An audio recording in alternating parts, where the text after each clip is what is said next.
तो मैं राहुल कुमार आप सभी को अपने चैनल संजीव प्रजापति स्टार में स्वागत करता हूं। और आज मैं बात करने वाला हूं औकात के बारे में, क्योंकि बहुत सारे लोग बोलते हैं तुम्हारी औकात क्या है, तुम्हारी हैसियत क्या है।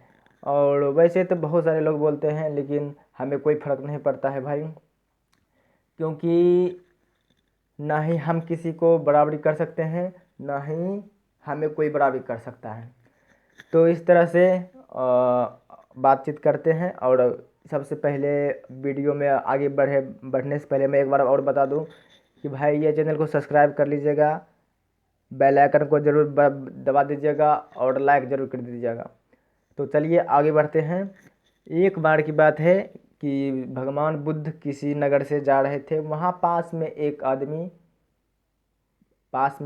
आदमी पड़े थे और उन्होंने उससे पूछा कि तुम उदास क्यों हो। तो उन्होंने बोला, महाराज हमारे इस दुनिया में क्या अहमियत है। तो उन्होंने बोला कि तुम अपने अहमियत जानना चाहते हो। तो उन्होंने बोला जी महाराज। तो उन्होंने अपने अपने वहाँ अपने से उन्होंने भगवान बुद्ध ने एक पत्थर, बेशकीमती पत्थर दिया और उन्होंने बोला कि जाओ और इससे सिर्फ पता करके आओ इसकी इसकी कीमत क्या है मार्केट में। तो वो व्यक्ति जाते हैं और उन्होंने बोला कि ये ध्यान रहे कि तुम्हें इसे बेचना नहीं है। तो वो सज्जन व्यक्ति वहाँ से फिर मार्केट की तरफ जाते हैं और जाने के बाद उन्होंने पहले सब्जी वाले से मिले और उन्होंने बोला कि भाई इसका क्या कीमत हो सकती है।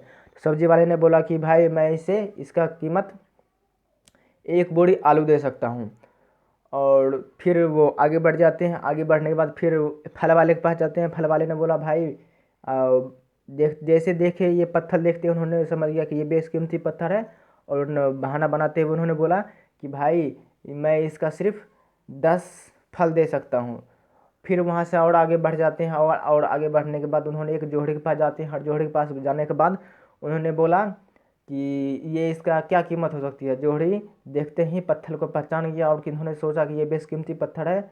उन्होंने बोला भाई मैं इसका 10,000 रुपये दे सकता हूँ। तो फिर उन्होंने बोला कि भाई मैं इसे नहीं बेच सकता। तो फिर वो आदमी पत्थर लेकर वापस जाने लगे, लेकिन फिर भी वो जोहड़ी जो था उन्होंने वो न सोच रहा था किसी तरह से हम पत्थर इसको पत्थर ले लें।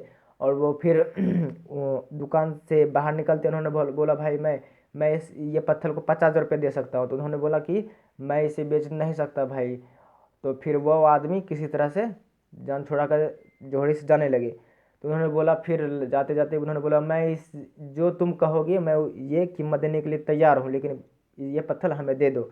लेकिन वो सज्जन व्यक्ति पत्थर नहीं देते हैं और वहाँ से किसी तरह से उसे पीछा छुड़ा के वो महाराज जी के पास चले जाते हैं। महाराज जी के जाने के बाद उन्होंने बोला कि जो रास्ते में ये सब हुआ घटना। तो उन्होंने बोला कि किसी ने 1 बोरी आलू का दाम लगाया ये पत्थर का कीमत, किसी ने 10 फल लगाए थे और किसी ने 10,000 और 50,000 और बहुत सारे पैसे के बारे में उन्होंने बोला था।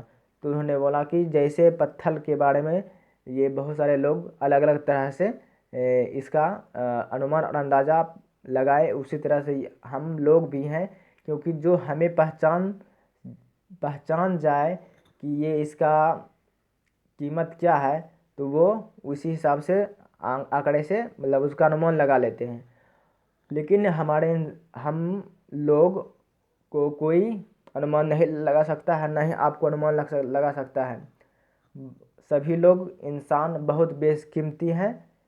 और भगवान बुद्ध का कहने का मतलब यही था कि सभी लोग बहुत बेशकीमती है। और ये सिर्फ हीरा जो वो पत्थर जो दिए थे वो सिर्फ इंसान उसको तराशते हैं। और ये इंसान खुद अपने आप को तराशते हैं, कहने का मतलब उसका ये था। तो इस तरह से ये हमें यही भगवान बुद्ध की बातें से यही सीख मिलती है कि हम अपने आप को तराशे और हम किसी से कम नहीं हैं। ये हमें सोचना चाहिए और आपको भी सोचना चाहिए। सभी इंसान एक दूसरे से बहुत बेशकीमती हैं। तो इस तरह से ये यहाँ समाप्त होते हैं। और हमें भाई सपोर्ट कर कीजिएगा और फिर मिलते हैं अगले वीडियो में।